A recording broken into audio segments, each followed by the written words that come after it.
We'll begin today with the ECOWAS mini-summit, where President Muhammadu Buhari received other West African leaders for the 60th Economic Community for West African States ECOWAS ordinary session. The meeting, which began Sunday, saw ECOWAS leaders deliberate on crucial sub-regional and continental matters, including reports on political crises in Mali and Guinea-Conakry. President of Ghana alongside Faure Gnassingbé Yadema, President of Togo, and Mohamed Bazoum, President of the Niger Republic, were in attendance. Also in attendance were President Macky Sall of Senegal, President Umaru Sissoko Embalo of Guinea-Bissau, President Julius Bio of Sierra Leone, and President Adama Barrow of the Gambia, and Alassane Ouattara of Côte d'Ivoire, and President Jose Maria Neves of Cape Verde. The event is Neves' first ECOWAS meeting after being sworn in as the president of his country last month. The occasion for which we have gathered here today is a clear demonstration of our resolute commitment to the effective integration of our sub-region. As a people, we aspire to create a borderless, peaceful, prosperous, and where people have the capacity to access and harness its resources through the creation of opportunities for sustainable development, job creation, and environmental preservation. Excellencies and dear colleagues, our sub-region continues to face socio-economic, political, security, and environmental fragilities linked to coronavirus pandemic. Our democracy is being challenged in Mali and Guinea. Furthermore, threats are looming around environmental degradation and climate change on our farming system. We are facing a network of criminals, including terrorism. All of these challenges require our collective action to work in concert with each other to pragmatically address and provide our people better prospects in life. Achieving strong economic growth through resilient systems remains a key priority for us. We will realize this with the implementation of our national and regional programs and projects, which will create jobs for our youth and prosperity for our citizens. We will receive in the closed session a report on the ECOWAS single currency program, a major priority of our community. Your Excellencies will see that the Commission, following the deliberation of the Ministers for the Environment, has prepared for us a draft declaration on climate for our review and adoption. It is, in my view, essential that on one of the most critical issues confronting our generation, that the voice of ECOWAS be heard. Speaking as the President of the Republic of Ghana, I want to thank Your Excellencies for your support that enabled Ghana succeed in her bid for a non-permanent seat on the United Nations Security Council for the years 2022 and 2023. Indeed, on the day, because of your support, Ghana obtained the highest votes. We will make sure that Africa's voice is heard loud and clear in the deliberations of the Council, both on matters affecting the continent and on global issues, and we will consult broadly to define Africa's interests. President Nana Akufo-Addo there, the president of Ghana, and who's also the chairman of ECOWAS. Well, let's now bring in Arise News analyst Mahmud Jega to take a look at, this 60th session of ECOWAS right there. Thank you so much for joining us tonight. And while we await the official communique from the summit, let's take a look at something President Muhammadu Buhari, who's the chief host right now.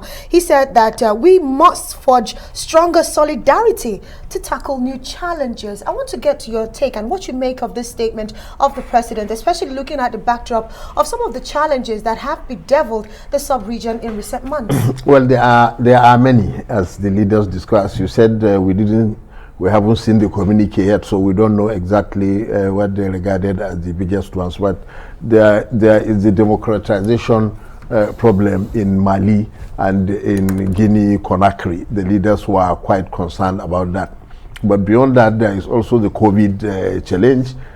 Several West African countries that recorded cases of the Omicron variant of COVID have suffered from travel bans. But most seriously, there is also the insecurity problem, the terrorism and jihadist violence, in particular in Mali, in Burkina Faso, in Niger, and in Nigeria. And then there are other issues like the climate change that the president of Ghana was speaking about. And I understand they also had a report about the move to have an ECOWAS single currency. Exactly. Probably in the communique we will hear more about that. So they had a full plate really at this session of the ECOWAS Authority of Heads of State. Yes, indeed, really full plate. But two major issues seem to be slowing down ECOWAS 60th ordinary session. First, you look at the turnout of heads of states of the ECOWAS sub-region. There's supposed to be 16, but less than that number, far less than that number turned up. The problem of integration, particularly economic integration, and movement, you know, amongst the people, is still a big challenge. It's a big challenge. It will be probably for a long time to come. The turnout was relatively impressive. I understand that 10 heads of state came. Finally joined. Okay. Yes, in fact, as I was coming up here, the protocol were telling me that 3 departed and 7 are still here. So they probably will be holding more maybe bilateral or other informal meetings tonight. But ECOWAS is a work in progress. The member countries of ECOWAS are relatively weak, and there is even a move to push for the greater integration of the whole of Africa through the African Free Trade Area. Shouldn't we start from the regional well, we started, it's first? Not even today, you know, it was General Gawan who signed yes, the and it's Nyansigbe Eyadema of Togo. Kerekou and all the and other. Kerekou, Matthew Kerekou of Benin. Yes. It's 46 years now.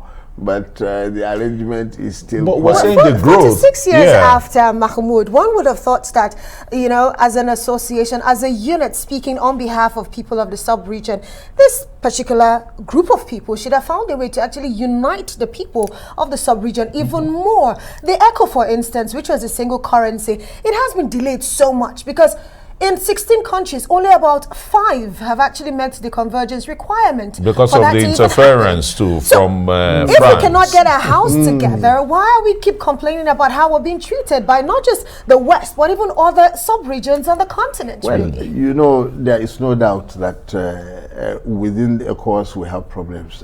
Until fairly recently, many West African countries were only paying lip service to ECOWAS. They are not really keen because many of them thought, you know, it's just an avenue for Nigeria to economically just dominate the region. On the other hand, as Christian said, there are foreign powers that also are interested in undermining. They are not really interested in Africa, West Africa integrating and trading with itself. They would prefer the current trading relationship between individual West African countries and Europe to continue. But when you say that we didn't exactly succeed with the ECOWAS single currency, well, you know, even the Europeans, when they went for the euro, the British refused to join, so we are not the only ones. But we saw even the Francophone countries sort of hijacked it at some point, and of course, we know that's still a major controversy on the side. But moving forward, really, what do we need to do as a sub-region to actually show that we have the strength, not just in numbers, but economically as well? Well, we have to continue the effort. We have to continue the effort. For example, if we do succeed in establishing the single currency, it will go a long way to facilitate trade.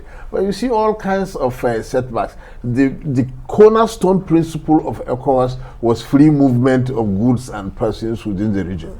But because of the disparate size of economies, all these problems of smuggling, you know, Nigeria shut its borders for 2 or 3 years, which countries like Benin Republic and Niger thought was really sabotaging them and all that. And then in Ghana, they also think Nigerian traders are dominating retail trade and are trying to expel them and accusing them of all. So there are a lot of problems, but it's a work in progress. We just have to continue working until we succeed. Well, some people may not so much agree with you that after 46 years, you know, of coming together, there should be certain developments, you know, to really point hand to say, okay, the body has achieved this much economic growth, this much integration and the rest.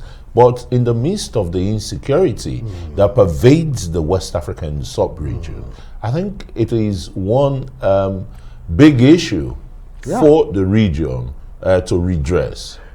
It was not originally envisaged in the original ECOWAS agreement that we are going to have this problem. It's a recent problem, the security problem. It emanated from North Africa, essentially. The collapse of the Gaddafi regime sent weapons flooding into the West African sub-region. Nobody could have envisaged that in 1975. And that is why we need the cooperation of the Western powers. They are the ones that pursue policies without regards to our interests. They went and bombed Gaddafi, and look at what has happened throughout our region. It's terrible. Well, Mahmud Jega, we await, you know, the final communique by the leaders. But in the meantime, I want to have to say thank you so much for your in-depth analysis tonight.